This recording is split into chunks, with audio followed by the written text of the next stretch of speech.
Boa noite, estamos começando o Conexão NB, um programa realizado por estudantes do curso subsequente de Rádio, TV e Internet da Escola Técnica Estadual Nelson Barbalho. Eu sou Júlia Morgana. E eu sou Rafaela Jussara, e na segunda edição do Conexão NB, vamos conversar com a deputada estadual Laura Gomes. Mas antes, vamos conhecer um pouco mais sobre essa mulher, mãe e que ainda na escola participou de atividades políticas.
Agora que conhecemos um pouco mais sobre a deputada Laura Gomes, vamos conversar com ela. Boa noite, deputada.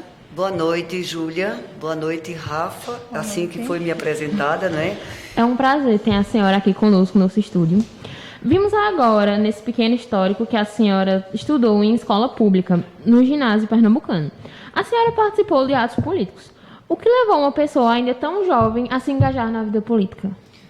Eu ainda hoje me questiono, né, também, e graças a Deus e graças a essa geração que eu venho dessa geração, que eu entrei numa escola que tinha um ideal muito libertário, principalmente naquele momento.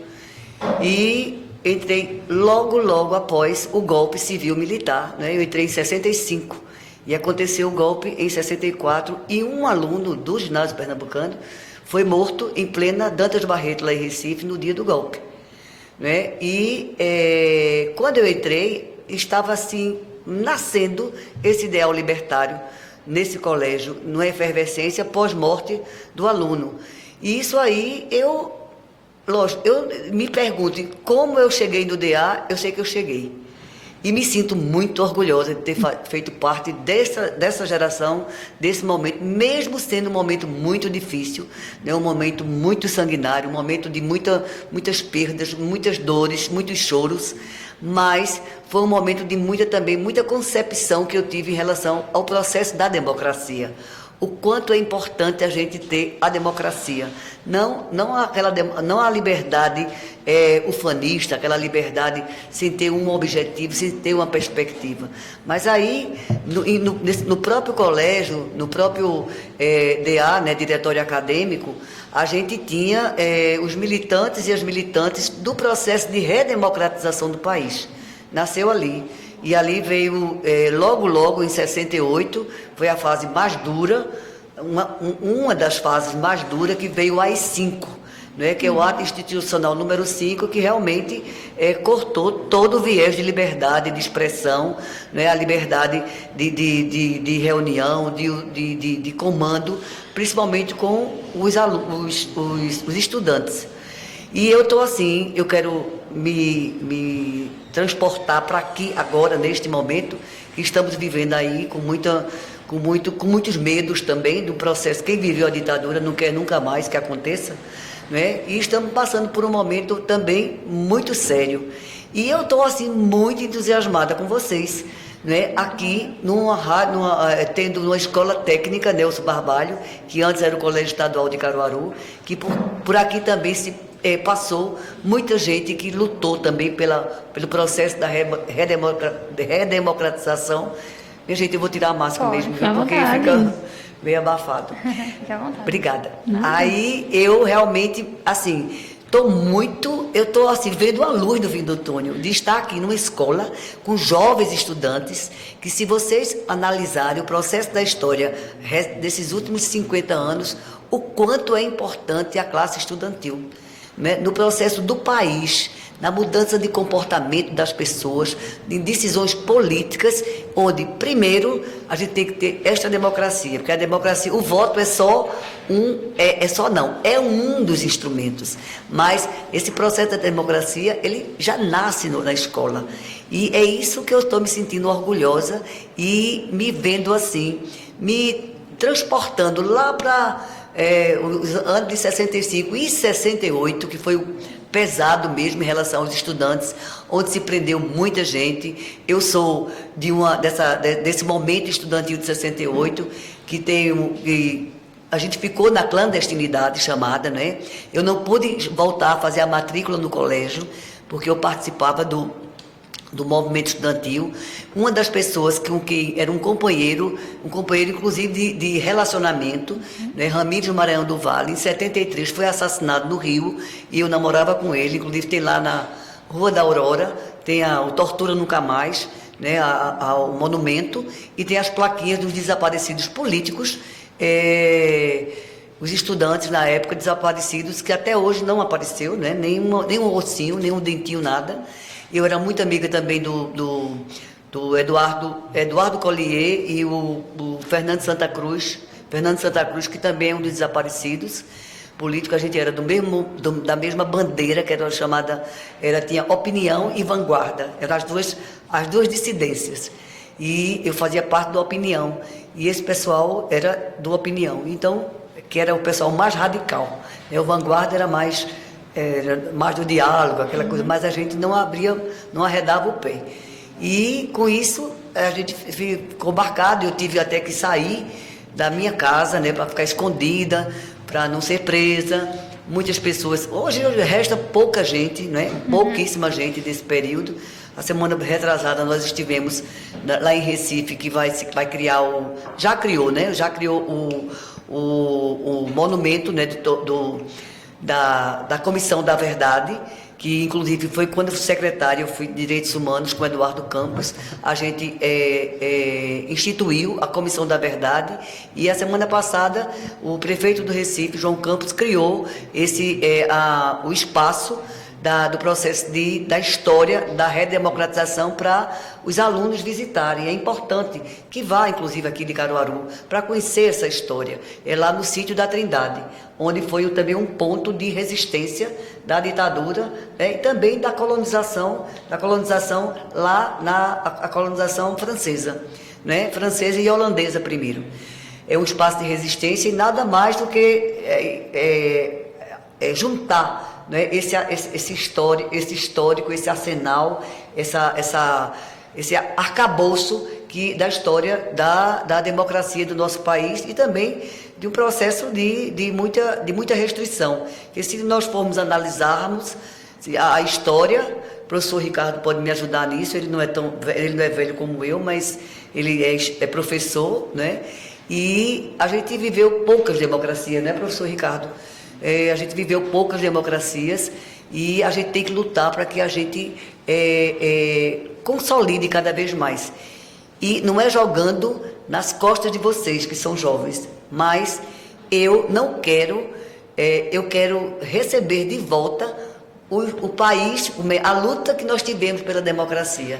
Então, se eu lutei enquanto jovem, eu quero também entregar para vocês essa democracia consolidada, né? E isso é preciso participação, é preciso muita luta, é preciso educação em todos os estágios, que ninguém anda isolado, né? A questão da rádio, dessa aula que vocês estão tendo, isso é uma liberdade de expressão, é um canal importantíssimo que foi cortado na época a gente não tinha acesso quando era jovem, e a gente só tinha rádio na época, quando eu entrei na escola. A televisão veio, mas a gente não tinha acesso, né? Mas o rádio era muito importante, porque o rádio é libertador, né? Você vai com o rádio para todo canto. Com a televisão você não vai não. Aliás, hoje tem até em carro, mas o rádio você vai para o banheiro, vai tomar banho, vai para a roça, e isso é um canal muito importante. Eu estou muito feliz de estar participando aqui desse momento, até eu estou agora realizando um sonho, porque este espaço, há um tempo atrás, com o professor Elivaldo, se nasceu uma semente, e hoje está aqui esse lindo espaço, e eu estou muito feliz Que Um sonho ótimo. realizado. Que ótimo, Laura. Laura, o homem que trabalha muito, ele é muito elogiado. Já a mulher, que ela trabalha muito, ela é recriminada por abandonar a família, não dar tanta atenção ao filho. Como foi cuidar do marido, filho e seguir ainda a carreira política? Olha, eu digo lá em casa, a carreira política veio antes de casamento, veio antes de filhos, né? A carreira política como militante, né? Militante, na época, com a ditadura, a gente só tinha 2 partidos. Era Arena e MDB, PMDB, não era? PMDB, parece. São 2 partidos. E, lógico que eu não tinha ainda nem idade, né, para estar filiado a algum partido. Mas eu fazia parte do diretório acadêmico, no movimento estudantil, então sempre fui militante realmente pela democracia. A gente tinha esse norte, né, no momento que eu era adolescente, né, a gente tinha como norte a redemocratização.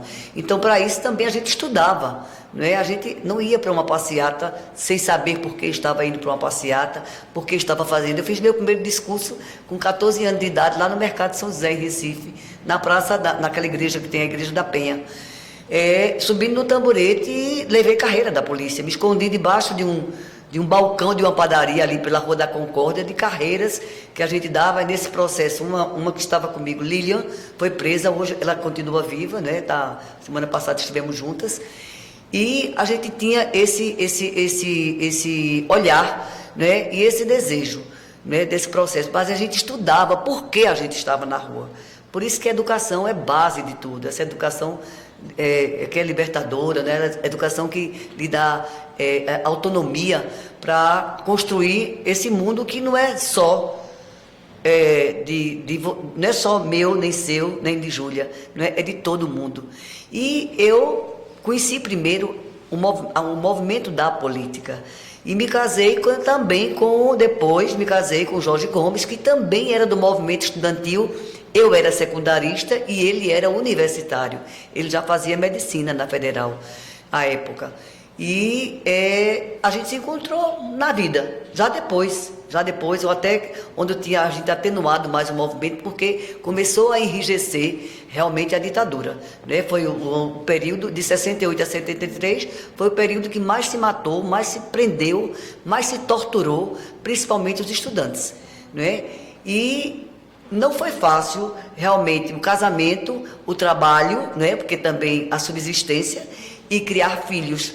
Mas eu consegui, como todas as mulheres conseguem, né? E eu sempre tive como criar os filhos, fazendo política e trabalhando, que eu não estava criando um filho ou uma filha, eu estava criando um cidadão para o mundo. Né? Então nunca tive remorso, porque muitas vezes tive que deixar na vizinha, deixar com uma amiga. Nunca tive remorso, porque o que eu estava fazendo não era para uma bolha, era para a coletividade. Então, assim, eu me orgulho e meus filhos se orgulham muito de mim, né? Se orgulham muito de mim, e eu tenho isso assim como uma joia muito preciosa, que eu não abro mão.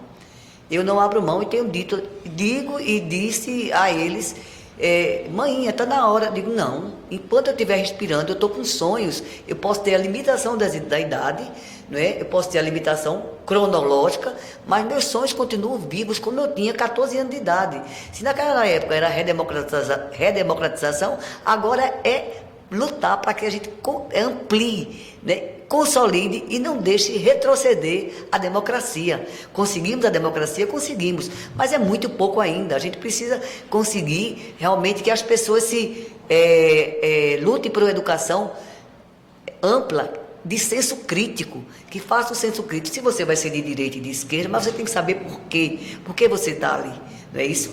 Então, assim, eu conciliei, errei, meu Deus, como errei.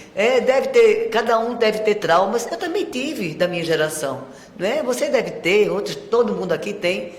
Aí, se não pode o analista, a gente tem que ter a fé em Deus, né? A fé nessa sinergia, né? Para a gente realmente ter garra, porque não é fácil a vida, né? Não é fácil a vida. E a vida coletiva, que é a mais importante, né?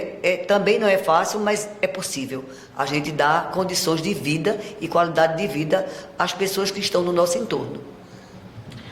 Mais da metade da população é formada por mulheres, e a maior parte dos filiados aos partidos políticos também. No entanto, elas são apenas 15% da representação política. Qual o papel dos partidos políticos e suas lideranças nessa exclusão? Olha, é uma questão ainda muito cultural ainda, né, do patriarcado, né? O mundo nós fomos criadas e no mundo patriarcal, onde primeiro a gente demorou a sair de casa, né? A gente foi criada, pelo menos a minha geração, eu sou uma geração do passado, um pé no passado, outro no futuro, né? Porque eu venho da geração de 50, nasci em 53 e peguei, né, o processo do feminismo, né? E a gente foi criada, inclusive, para ser da casa, para ser do lar, né? Para ser aquela pessoa que vai cuidar sempre, porque isso também é uma questão econômica, né? Do poder econômico, não é isso? Então, nos partidos não é diferente. A questão da luta pelo espaço feminino, né? Da paridade, que a gente luta sempre para ter essa igualdade. A gente não quer tomar o lugar de ninguém, a gente quer a igualdade de oportunidades, mas colocam muito essa culpa na gente. Porque mulher não vota em mulher, porque mulher... Não bota essa culpa mais na gente, não. A gente não merece isso, não. Já basta o pecado de Eva que botaram na cabeça da gente, né? O pecado de Eva que a gente disse que o mundo ficou ruim porque a Eva comeu a maçã, não sei como é a história aí. Então a gente não tem que levar mais esse pecado. Agora, o que a gente tem é que lutar por esses espaços, né? E, lamentavelmente, ainda somos pouquíssimas. Em 1940, nós éramos, no país, 10% na representação feminina na política. Continuamos ainda, no país, 10%. Não avançamos em nada ainda, não é? Lógico, avançamos, eu acho que a gente avançou, mas ainda é preciso muito. E a mulher precisa também se conscientizar que ela é o espaço dela, a política é o espaço dela. Está entendendo? Porque no momento que você entra no poder legislativo, principalmente, ou no executivo, você muda a concepção para as pessoas, né? É claro que tem muita mulher que não representa, ainda tem um conceito muito machista, mas a gente também não deve culpá-la, mas a gente tem que realmente apontar para pessoas que realmente tenham essa capacidade de fazer com que a gente amplie esse espaço feminino, que também é o espaço da mulher. Não é só para a gente brigar, não é guerra dos sexos, não é guerra dos sexos, é porque dentro da nossa casa a gente divide com o homem também uma casa, ou não seja como é com toda uma relação homoafetiva, uma relação de sentimento, que seja ele homem, mulher, seja LGBTQI+, mas a gente divide essa história e a gente tem que lutar, né, para felicidade. E felicidade tem que ser paritária, né? Exato.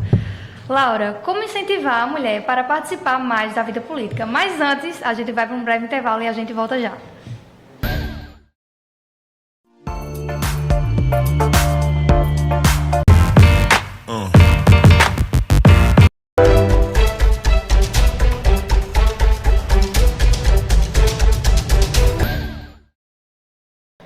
Estamos voltando do intervalo, estamos aqui com Laura Gomes, falando um pouquinho, tá, sobre a trajetória dela e retornando aqui para a última pergunta: como incentivar a mulher para participar mais da vida política?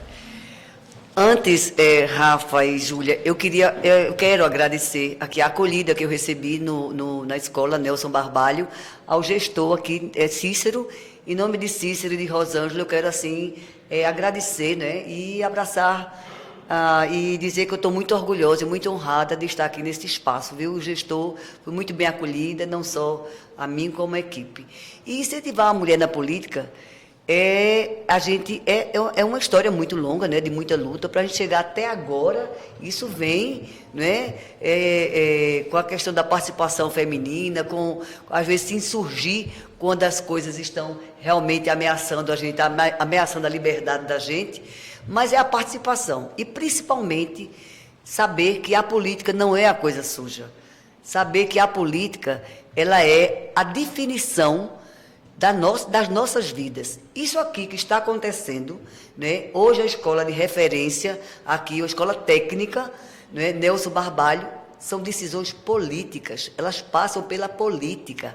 Isso aqui, hoje, esse estúdio é uma decisão política, passa inclusive pelo legislativo, a gente vota um projeto que o Poder Executivo quer e manda para o Legislativo e a gente vota. É claro que tem as tendências políticas, do a favor ou contra, essa é a democracia, o processo ideológico de cada um. Agora, ninguém vai ser contra um processo desse, né? Transformar uma escola numa escola técnica, né, de audiovisual, e aqui, principalmente aqui em Caruaru, de arte também, de documentários, que é um celeiro de arte. Então, é participar. Né? Entrar num partido, você procurar o estatuto de um partido, se identificar, não é fazer o cantinho da mulher, não é aquele cantinho, né? Ficar ali, não, tem que lutar para fazer parte da executiva estadual, executiva municipal, executiva federal. E outra coisa, resistir a não... Lutamos pelas cotas, que a cota é de gênero, não é cota só para mulher. Se só tiver mulher, muita mulher tem que ter 30% para homem. Mas, geralmente, a gente não tem muito homem e não tem a mulher. Então, a gente não ser laranja, porque a gente emprestava muito... antes emprestava o nome para ser laranja, para constar na legislação, mas não ia ser candidata. Está entendendo? Só para constar. Lutamos para que isso não acontecesse. Hoje não pode, você tem que fazer campanha, você tem que disputar. Então, é esse processo. Lutamos pelo fundo eleitoral, ter 6% do fundo eleitoral, né, e partidário, para onde tem secretaria de mulheres nos partidos, e para financiar a campanha de mulheres. Né? E tem que fazer a campanha mesmo. Isso aí já é um passo adiante. A gente está lutando agora, não só enquanto Secretaria Nacional de Mulheres, de partidos, para que a gente tenha cota, como tem cota na questão das universidades públicas. Não é? Porque a gente não chega à paridade se também não for por aí, fazendo reparações. A gente precisa de fazer as reparações, foi feito e agora está nesse momento do país, está aí a educação em risco, não é? Estão assim, querendo dizimar as cotas, mas a gente tem que fazer essa cota, né? Tem que estabelecer essa cota, senão a gente não chega. Os Estados Unidos começou a fazer a cota com a escravidão, chegou aí no patamar que chegou. A gente precisa fazer essa cota, não só para a questão de racial, mas também na cota, na participação feminina na política. Né? Porque senão a gente nunca vai chegar, e a gente não pode ter isso como privilégio, não. Isso é reparação. A sociedade tem que reparar o que nós ficamos para trás, né? Ficamos para trás, né?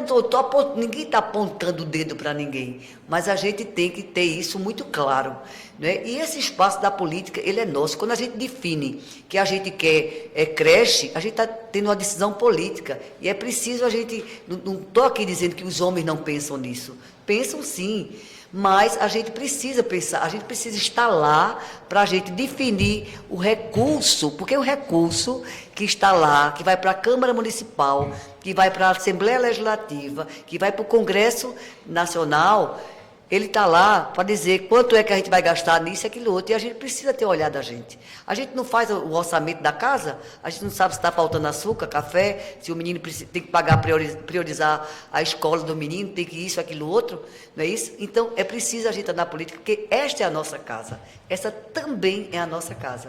E a gente vai chegar sim, eu talvez não veja mais, mas eu vou, enquanto eu estiver viva, a gente tem que lutar para que esse espaço também seja nosso.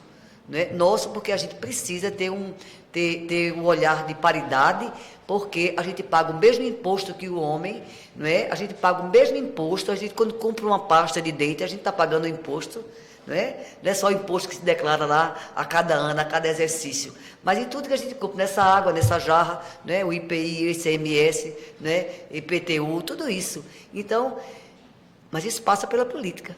E a gente vai ficar de fora disso? Não, gente. Vocês, jovens, mulheres, procurem, se identifiquem com algum partido, né? Agora, que exerça realmente a função dentro do partido. Não é só para ter uma sigla de aluguel, para se candidatar. Não. Você pode até não se candidatar, o importante é que se candidate. E faça política e vá buscar o voto limpo, voto real, o voto que dê dignidade.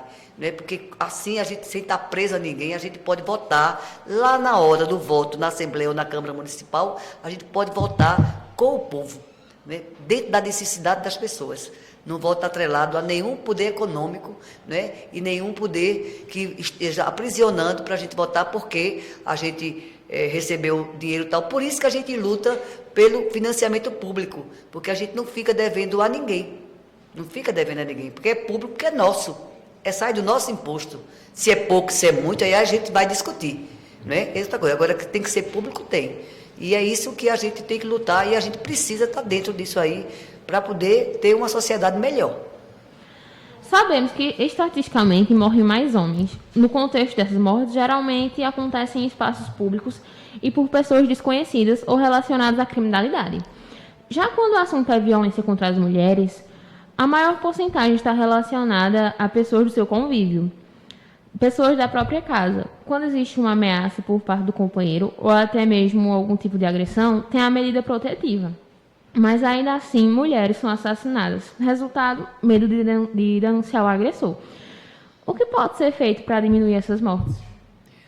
Olha, isso também passa pela a banalização que nós tivemos, né, do ponto de vista da formação da sociedade, de que era permitido até se matar a mulher. Né? Era permitido. Não era, todo mundo dizia, também ela não cuidava do marido. Também ela traiu o marido. É assim, como se fosse permitido, né? Aí até brinco quando disse traição. Eu digo, se a gente tivesse que matar os homens porque traem, não existia nenhum homem, né? Aí pedindo até desculpa disso aí, mas é verdade. Mas ainda também é uma... e hoje a gente está tendo, depois da Lei Maria da Penha, né, que ela é uma coluna vertebral, veio como um parâmetro para que a gente tivesse, pelo menos, onde se amparar legalmente, que a gente não tem que morrer só porque é mulher. Né? Então tem o feminicídio, aí, por isso que a gente tipificou de feminicídio, que antes era só crime violento, letais, intencionais, misturado com todo mundo. Não, é feminicídio. Se mata porque é mulher. Não é? Porque aí acham que é mais frágil, que a posse é a posse. Essa semana mesmo eu estava com um jovem conversando, ele dizia, minha mulher. Eu digo, não diga minha mulher, mas ela não é minha mulher, eu sou o marido dela. Eu digo, sim, vocês têm uma relação de companheirismo, não é? Ser mulher é uma circunstância, não é um DNA, não é isso? Ser a mulher é uma circunstância, é uma opção, não é? Agora, minha companheira de vida, ou meu companheiro de vida. E sempre foi banal. Um crime de mulher é banal. E hoje não. Porque hoje a gente tem, estatisticamente, aparece cada vez mais. Porque as mulheres, depois da Lei Maria da Penha, que é um parâmetro, começaram a ter a segurança de que tem um amparo legal. Então, começaram a denunciar. Por isso que aparece mais estatisticamente. E isso a gente tem que ampliar mais ainda. O que é preciso? Realmente a conscientização, né? Eu acho que a escola não é colocando mais trabalho nas costas dos professores e professoras, mas a escola é o primeiro canal para poder se educar, né? Porque isso passa pela questão da educação, e eu acho que a escola tem esse viés, né, de já se começou a trabalhar a Lei Maria da Penha nas escolas, né, aculturando as pessoas, os alunos e alunas, não só os homens, mas também as mulheres, do papel da importância de cada um na sociedade, e ela tem esse papel fundamental. Eu acho que é isso. Ele contra os preconceitos, né, tanto racial como da orientação sexual, né, da questão de ser mulher, né, eu acho que passa pela educação. Ontem nós estivemos, tudo passa pela educação, para você ver como a educação é uma coisa fundamental em tudo, né, e uma educação libertária, não é aquela educação confinada onde a gente só aprende o beabá, não, é educação crítica. Estivemos na conferência de meio ambiente e tudo passa pela educação. A educação ambiental, que também hoje é uma matéria que as mulheres são fundamentais nesse processo também de educação ambiental, juntamente com a escola e na comunidade. Agora, com a questão da visibilidade hoje, das estatísticas de morte, do feminicídio, aí se tem muito mais denúncia, não é? Agora tem a lei, mas está matando mais. Mas porque as mulheres estão denunciando muito mais. Porque hoje já se tipificou o crime contra a mulher, que não é um crime igual a todo mundo, é o feminicídio. Então a gente tem que lutar por muito mais. E outra coisa, e a gente lutar por equipamentos de proteção, não é? E também fazer a educação de que é preciso denunciar. Antes diziam assim, entre marido e mulher ninguém mete a colher. Tem que meter sim, tem que meter. Se eu sei que Rafaela está sendo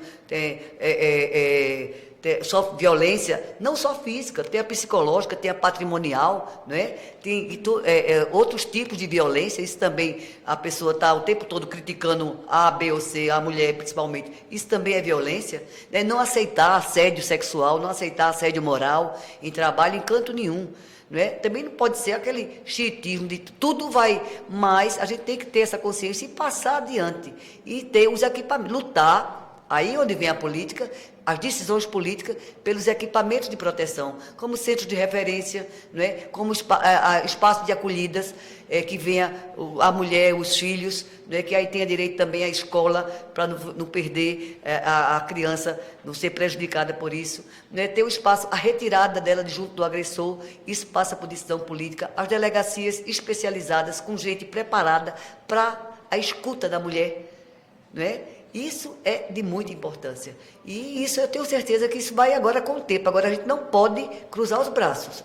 Chegando um equipamento e a gente lutando por mais. Chegando mais a gente lutando por mais. Né? Até um dia, realmente, eu espero que a gente tenha uma nova sociedade, o século 22, 23, não sei.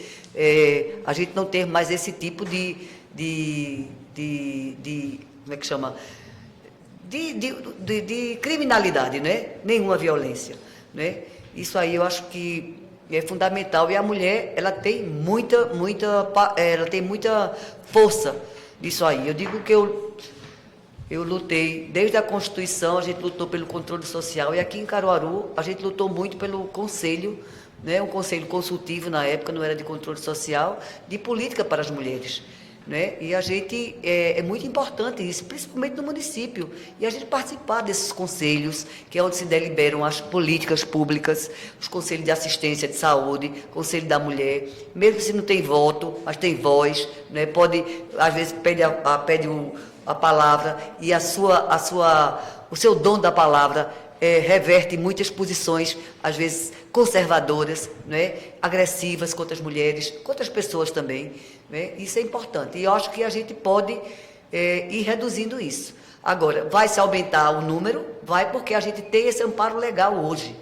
Como também a gente tem hoje uma lei que foi em novembro, ela foi sancionada, que é uma luta nossa das mulheres, principalmente as mulheres de partido, a violência de gênero na política. Porque a gente sofre muita violência na política. Não é violência, não é tapa, mas sofre assédio sexual, assédio moral, discriminam, porque é mulher. Aqui mesmo na Câmara, como é que você mulher entende de orçamento? Por isso que eu falei em orçamento. Eu digo, eu não faço orçamento da minha casa, como eu não entendo o orçamento da minha cidade, que é a minha casa? Né? Então, eu acho que é essa participação. A gente tem que abrir os olhos e dizer, esse mundo nos pertence. Então, vamos meter a colher realmente nas decisões políticas da nossa cidade, do nosso país. E esse ano é um ano muito importante. É um ano que a gente vai ter um processo eleitoral e essa decisão, eu digo sempre, a decisão política do momento não é só o voto. Quem a gente vai colocar lá e votar, é quem vai decidir os rumos do nosso país, do nosso estado e do nosso município. Então, a gente tem que abrir muito o olho e ver que esse momento está muito difícil e a gente não pode retroceder na democracia. Deputada, a senhora protocolou na Assembleia Legislativa de Pernambuco um projeto de lei contra a gordofobia. O termo se refere ao comportamento de pessoas que julgam alguém inferior, né, desprezando elas ou repugnando pelo seu corpo, né? Ser gordo. Conforme explica no projeto da senhora, ele propõe uma adoção de medidas que conscientizam a prevenção, né? E também combate ao bullying em escola do projeto pedagógico, elaborando pelas escolas. Quais seriam as medidas para essas escolas? Quais seriam essas medidas tomadas? Primeiro, é um movimento que não é de estética, é um movimento político, né? E a gente eu apresentei essa indicação, é o 4º ano que a gente elabora os calendários. É um contraponto, vocês são muito jovens, eu acho que não se lembram, que antigamente se vulgarizava muito a mulher, né? E colocava as mulheres, principalmente em oficina de carro, construção civil, aqueles calendários, né? No mês de janeiro, fevereiro, março, e colocava as mulheres assim, nuas, né? Aí só botava esse calendário num espaço bem masculino. Então, esse calendário de plus size vem exatamente nesse contraponto.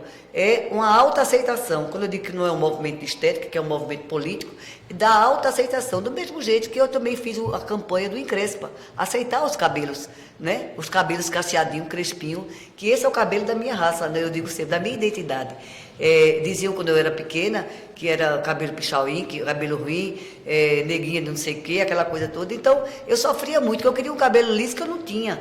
Botava guarniere na época, caía o cabelo, andava de lenço, era um sofrimento, sofri muito. E aí quando chegava, aqui quando eu cheguei em Caruaru, casada com médico, aquela coisa toda, o povo muito... Aí dizia assim, e você não vai arrumar o cabelo não? E não vai arrumar? Eu digo, não é o meu cabelo, vai arrumar o cabelo? Eu digo, mas ele está arrumado. Mas olha, aí passava a chapinha, daqui a pouco encrespava, daqui a pouco... Era um sofrimento triste. E no caso da gordofobia, não é uma apologia a ser gordo ou gorda, porque também tem a questão da saúde. Mas se você é gorda e é saudável, é a autoaceitação, porque é um sofrimento muito grande, porque se criou um padrão, né, da sociedade, um padrão aí chamado padrão fit, que você tem que ser, se você só é bonita, você só tem sexualidade ou sensualidade se você tiver manequim 40 ou 38. E não é assim. As pessoas, essa autoaceitação passa por uma felicidade. Você não sabe a liberdade que eu tive no momento que eu assumi meus cabelos cacheados, né? E outra coisa, se eu tivesse conhecido esse movimento, eu não tinha feito a cirurgia bariátrica. Não tinha feito. Porque a gente tem muito mais consequências negativas do que positivas, né? Em relação a isso.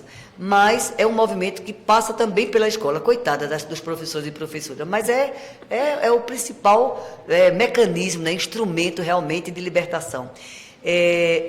Eu apresentei a indicação com o anteprojeto e ele é a primeira medida é colocar no plano pedagógico da escola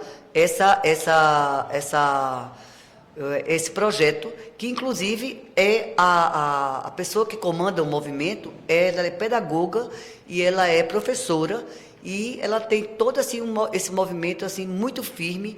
Já faz 4 anos que tem as misses, tem tudo gordinhas, saudáveis, felizes, se sentem amadas, botam a roupa, as roupas sensuais, que antigamente gordo não tinha nem direito, ou gorda, não tinha direito a roupa sensual. E hoje tem sim. Eu me lembro quando eu estava muito gorda, que eu chegava na loja, a pessoa fazia logo assim, só vai ter roupa para você no Dia das Mães. Assim, como se mãe também tivesse que ser gorda, né? E é muito importante esse projeto, porque muita gente sofre, aí toma remédio, tenta suicídio, né? Fica assim, uma neura, virou uma neura, e todo mundo é fit, você chega no Instagram, é só para emagrecer, só isso, aquilo outro, remédio para isso, remédio para aquilo. Ficou uma coisa assim, tá angustiante, tá muito sofrida essa questão do padrão fit que a sociedade está cobrando das pessoas. E muita gente gordinha, né? O que é isso? Que gordura é essa? Né? É gordura de ansiedade? É gordura, às vezes, de uma má alimentação? Porque não quer dizer que está comendo muito coisa saudável, não é. É de uma má alimentação, é uma insegurança alimentar, inclusive, né? Em nossa turma, há um colega cadeirante que sofre com os ônibus que não são adaptados, ou se são adaptados, eles não funcionam direito. Por que é tão difícil obrigar as empresas a garantir transporte para cadeirantes? Olha, é muito difícil. É uma luta que vem de muitos e muitos anos com a lei que não é de agora, né? A lei de inclusão. A lei de inclusão obriga praticamente isso, mas existe ainda muita resistência da questão econômica, né? A questão econômica não porque tem a obrigação de fazer, porque o que é mais caro? Mascaro é uma pessoa que está numa cadeira de rodas ou muletante, né, ou com uma mobilidade reduzida, não poder sair de casa, não poder passear, não poder pegar um ônibus, não poder ter a convivência. Né? Isso é uma segurança de convivência, é muito importante, porque isso também traz saúde, isso traz felicidade. Mas, lamentavelmente, nesse mundo capitalista é o lucro acima de tudo. Ah, não, porque sai caro, ah, porque é muito isso, aquilo, outro. E que lucro eu vou ter? Minha gente, quem tem que dar lucro é gente. É gente, porque é gente que está vivendo na cidade, ninguém está morando num deserto, não existe um deserto que não tenha ninguém, só a cidade, só pedra e cal. Não, são as pessoas é que movimentam a cidade, as pessoas é que fazem um estado, um país, né? E o município, principalmente no município onde as pessoas moram. Então existe a legislação cobrando, existe aí também muito... a questão das empresas de ônibus. Tem muito lobby, né? Não estou dizendo aqui como maldade, mas existe, no mundo capitalista também é isso. Né? E isso a gente tem que lutar para acontecer. Eu me lembro que quando eu fui secretária de Desenvolvimento Social e Direitos Humanos, implantamos o PE Conduz, o transporte porta a porta, né? Para levar as pessoas cadeirantes para... Inicialmente, foi uma lei, passou pela Assembleia, é uma decisão, por isso que eu estou dizendo sempre que é a política, passou pela Assembleia e aprovou a lei no estado de Pernambuco para fazer tratamento de reabilitação. E isso a gente foi moldando de acordo com a evolução da sociedade. A gente viu que às vezes a pessoa vai fazer a reabilitação, mas precisa de um lazer. Como é que vai? Se não tem. Aí mudamos a lei para lazer, né? Aí vai para a praia, vai para os camarotes da acessibilidade, vai para Carnaval de Olinda, vai para São João de Caruaru, vai para o Teatro Nova Jerusalém, né? A Paixão de Cristo, vai para o Festival de Garanhuns. Aí depois se viu que realmente precisava de ampliar. Agora o governador Paulo Câmara ampliou, eram 3 cadeiras e 3 acompanhantes, agora são 4. Aí você faz a reabilitação, faz o lazer, porque o lazer também dá saúde. E saúde, eu aqui estive no camarote no São João e tinha um senhor que tinha um filho, uma filha, aliás, com deficiência completamente intelectual e motora. E ele, assim, encostadinho no camarote, olhou para mim, desconfiadinho. Aí eu fui lá junto dele, eu disse, e aí, pai, tá gostando? Aí ele disse, olhe, pelo amor de Deus, eu estou aqui, mas porque faz 20 anos que eu não saio de casa, e agora eu posso sair de casa. Quer dizer, não é só a família que fica doente, as pessoas também ficam. E que coisa boa, não é? Esse pai vai ficar muito mais feliz, porque pôde sair de casa com o filho dele, no lugar que dá segurança, e como ele vai tratar melhor esse filho, né? Como ele vai dar essa felicidade, esse carinho ao filho, né? Ou à filha. Então, isso aí tem muita importância. Eu sou, assim, é um projeto que não tem quem acabe. Porque, inclusive, eu dentro dos planejamentos estratégicos, diziam, não vou aqui citar nome, mas é um projeto muito caro, aquilo que eu estava dizendo, porque custa 12 milhões ano. Eu digo, sim, e o que é mais caro? Né? Aí vai a pessoa ficar doente, aí vai para o SUS, aí vai para o hospital, leito de hospital, aí o remédio. E o que é mais caro? Além de que o poder público tem que estar a serviço mesmo do povo, né? Não tem que dar lucro. Bom, nós vamos agora para um breve intervalo e já voltamos.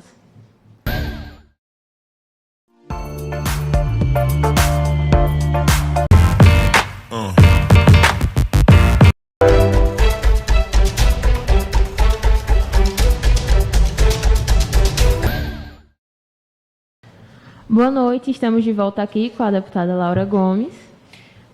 Deputada, qual o projeto que a senhora considera a menina dos seus olhos? Seria o auxílio a jovens órfãos que perderam seus pais pela Covid-19? Também,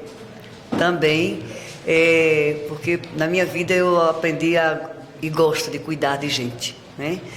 E a questão dessa pandemia deixou muita gente, né, pela quantidade de mortes que nós tivemos no país. E aqui em Pernambuco, mesmo com o controle aí do governo, nas medidas sanitárias, mas teve muitas mortes. E muitos jovens ficaram sem os pais, ou as pessoas que tutelavam, né, morreram. E para onde essas crianças vão? Né? Aí chega na casa de uma família, normalmente as pessoas que ficaram órfãos são vulneráveis, aí as famílias também estão vulneráveis, aí chega aquela pessoa na casa para ser cuidada por aquela família, aí termina sendo um estorvo. Aí termina onde? Na rua, né? Não estou dizendo que a rua é ruim, mas a rua que vai dar também, vai ser um espaço de muita violência, de muita criminalidade, aí termina caindo nas drogas, termina sendo assassinado, termina sendo aviãozinho de traficante. Então, a importância de se ter um recurso. Não é que o dinheiro valha mais do que a pessoa, mas é importante, vamos ser realistas, que eu não vou dar despesa na casa de fulano de tal, da minha tia, do meu avô, não sei quem vai tomar conta de mim. Aí eu já chego, pelo menos, com uma sustentação financeira, onde vai poder ajudar também aquelas famílias. E esse auxílio para órfãos e órfãs vai até 18 anos, e se ele estiver ou ela estiver na universidade, vai até 24 anos. Então, é de muita importância, foi assim, é o segundo estado que tem esse auxílio, né? Nós tentamos buscar esse projeto, estava lá engavetado no Senado, trouxemos para cá, apresentamos ao governador Paulo Câmara e ele imediatamente fez o estudo e com o judiciário, a gente tem que, porque só quem determina quem é órfão ou órfã é a justiça, e com o judiciário fez essa parceria e hoje estamos com esse auxílio e é uma política pública efetiva, não é coisa espumas ao vento, ela tem orçamento apontado, tem recurso, e eu dizia que ao professor e ao diretor, o gestor Cícero, que usasse esse instrumento aqui de audiovisual para poder divulgar, porque as pessoas ainda não têm o conhecimento, mesmo tendo a necessidade, não têm o conhecimento. E a gente não pode deixar que essa política pública se acabe, né? Precisa realmente vocês ajudarem também nesse processo. E o PE Conduz, que eu já falei aqui, que também é a minha menina dos olhos, que eu não posso deixar sem pieguismo, mas é também a menina dos meus olhos, a menina e o menino dos meus olhos. Agora, a pergunta que não quer calar. Qual o rumo para a sua carreira política esse ano? Este ano, veja bem, eu já fui vereadora, né? Como eu já disse desde o início, desde adolescente, na militância em movimentos sociais. Agora, não por carreirismo, mas eu acho que o momento precisa que a gente cada vez mais tenha pessoas compromissadas lá no Congresso. E eu estou construindo a candidatura junto ao partido para deputada federal, né? Eu digo aqui que eu seria a primeira mulher pré-candidata a deputada federal dessa região do Agreste, viu, gente? Eu sou a primeira mulher. Então, eu vou ser candidata a federal, né? Claro que tenho uma trajetória, tenho uma história, tenho garra, como eu disse, sou mulher do meu tempo, né? Apesar de ter quase 69 anos, mas tenho muito brilho nos olhos, e enquanto eu estiver respirando, eu tenho que estar assim, eu acho que só quero me calar ou deixar de me movimentar quando eu estiver em berço eterno. Aí eu realmente deixo. Eu quero ver essa juventude aí, e vocês também, na política, decidindo não só a vida de vocês, mas a vida do coletivo, de toda a população, não só de Caruaru, como do nosso país e nosso estado. E eu estou muito orgulhosa de vocês. E nós ficamos por aqui. Eu sou Rafaela Jussara. Eu sou Júlia Morgana. E nós acabamos de conversar com a deputada estadual Laura Gomes, única mulher representando Caruaru na Assembleia Legislativa. O Conexão NB fica por aqui. Eu quero dizer a vocês que continue assim, né? É um instrumento muito importante, esse é um canal realmente da democracia, e quando eu digo democracia é porque só com a democracia a gente pode lutar por políticas públicas que evoluam a condição de vida, principalmente dos que mais precisam.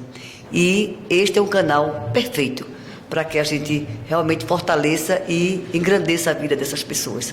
Eu quero agradecer demais a todos e todas as alunas, alunos e alunas, aos gestores, e dizer que estou sempre à disposição. E eu não realizei um sonho na minha vida, que eu gostaria muito de ser locutora de rádio, mas eu estou assim realizada por vocês. Obrigada. Tchau pra vocês. Acompanhe-nos nas nossas redes sociais e compartilhe nosso conteúdo nos canais do YouTube, Instagram. Então, ficamos por aqui com Conexão NB. Boa noite. Obrigada e boa noite a todos.